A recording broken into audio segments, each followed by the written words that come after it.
জানতে চাই কোন দিকে তারা যাচ্ছেন। এখানে আগুন জ্বালানো হয়েছে, এখানে আগুন জ্বালানো হয়েছে ইতিমধ্যে।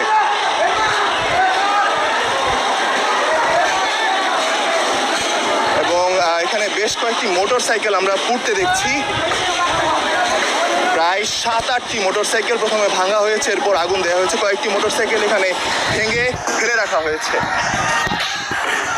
যেদিকে তারা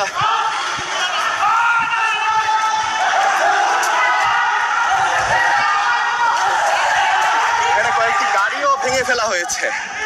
বঙ্গবন্ধু শেখ মুজিব মেডিকেল বিশ্ববিদ্যালয়ের কয়েকটি গাড়িও ভেঙে ফেলা হয়েছে। এখানে যারা অবস্থান করছিলেন তারা প্রতিরোধ করেছেন। এখানে শিক্ষার্থীরা প্রথমে যে হামলাটি চালিয়েছেন বঙ্গবন্ধু শেখ মুজিব মেডিকেল বিশ্ববিদ্যালয় থেকে যারা প্রতিরোধ গড়ে তুলেছেন, এবং সে পাশ থেকে ইট ছুঁড়ে মারা হচ্ছে, এদিক থেকেও ইট ছুঁড়ে মারা হচ্ছিল। এবং এই মুহূর্তে বঙ্গবন্ধু শেখ মুজিব মেডিকেল বিশ্ববিদ্যালয়ের দিকে যারা ছিলেন তারা পিছু হটছেন।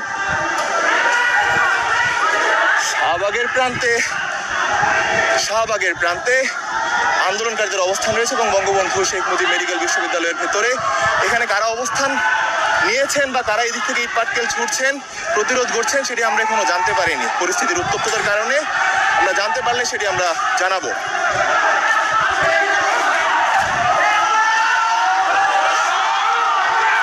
এদিক থেকে আবার প্রতিরোধ শুরু হয়েছে, মুখোমুখি অবস্থান এই মুহূর্তে রয়েছে, মুখোমুখি অবস্থান। এখানে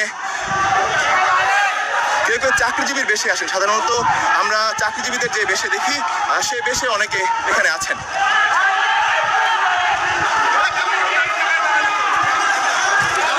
আপনারা যারা প্রতিরোধ করেছেন তারা কারা?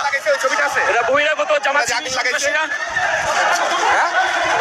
জামাত শিবির সন্ত্রাসী, বহিরাগত আমাদের হাসপাতাল আক্রমণ করছে, হাসপাতাল পুড়াই দিয়েছে, গাড়ি ঘোড়া সবকিছু পুড়াই দিয়েছে। এরা কোনো সাধারণ শিক্ষার্থী না, এরা শুধুমাত্র জামাত শিবিরের টোকাই। বঙ্গবন্ধু শেখ মুজিব বিশ্ববিদ্যালয়, এখানে সবাই চিকিৎসা নিতে আসে, এখানে কেন হামলা হবে? স্বাস্থ্য খাতে কেন হামলা হবে? স্বাস্থ্য উস্কানিত হচ্ছে। আমরা ঘোষিত কর্মকর্তা কর্মচারী, কিন্তু ওরা কারা? আমাদের হাসপাতাল এইটা হচ্ছে আমাদের এখানে মানুষের সেবা দেওয়ার জায়গা। আমরা তাদেরকে বারবার রিকোয়েস্ট করছি, বাবা তোমরা চলে যাও, এখানে তোমরা কোনো কিছু করো না, চলে যাও বাবা, চলে যাও, এটা তোমাদের সেবার প্রতিষ্ঠান। তাও তারা শোনে না, অ্যাম্বুলেন্স গুলো ভেঙে টুকরা করে দিল। আর কিছু বলার নেই, আমাদের আর কিছু বলার নেই ভাই। এই দেশে বাংলাদেশে দক্ষিণ এশিয়ার সবচেয়ে বড় একটা মেডিকেল বিশ্ববিদ্যালয়, যার নাম বঙ্গবন্ধু শেখ মুজিব মেডিকেল বিশ্ববিদ্যালয়, বাংলাদেশে আস্থার ঠিকানা, ঠিক আছে, আস্থার ঠিকানা। সেখানে যদি হামলা করে তার দুনিয়ার কোনো জায়গায় মানুষ কীভাবে নিরাপত্তা পাবে? সেখানে নিরাপত্তার বাঁচার জায়গা, মানুষের আস্থার একটা জায়গা, যে আমি এখানে বাঁচবো, নিজের জীবনকে একটু উপভোগ করবো, সেই জায়গায় হামলা করে আগুন পড়ে দিয়েছে। এরা কারা? ছাত্র নামে কি কোনো কলঙ্ক?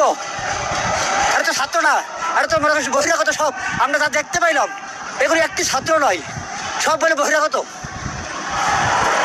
আমরা জানছিলাম বৈষম্য বিরোধী ছাত্র আন্দোলনের যে আজকের কর্মসূচি ছিল, সেখানে যারা এসেছেন তারা বঙ্গবন্ধু শেখ মুজিব মেডিকেল বিশ্ববিদ্যালয়ে হামলা করেছেন এবং এখানকার কর্মকর্তা কর্মচারীরা তাদের প্রতিরোধ করেছেন, পাল্টা ইট পাটকেল ছুঁড়েছেন, লাঠি দিয়ে ধাওয়া দিয়েছেন। এই মুহূর্তে বঙ্গবন্ধু শেখ মুজিব মেডিকেল বিশ্ববিদ্যালয় মূলত তাদের দখলেই কিছুটা আছে।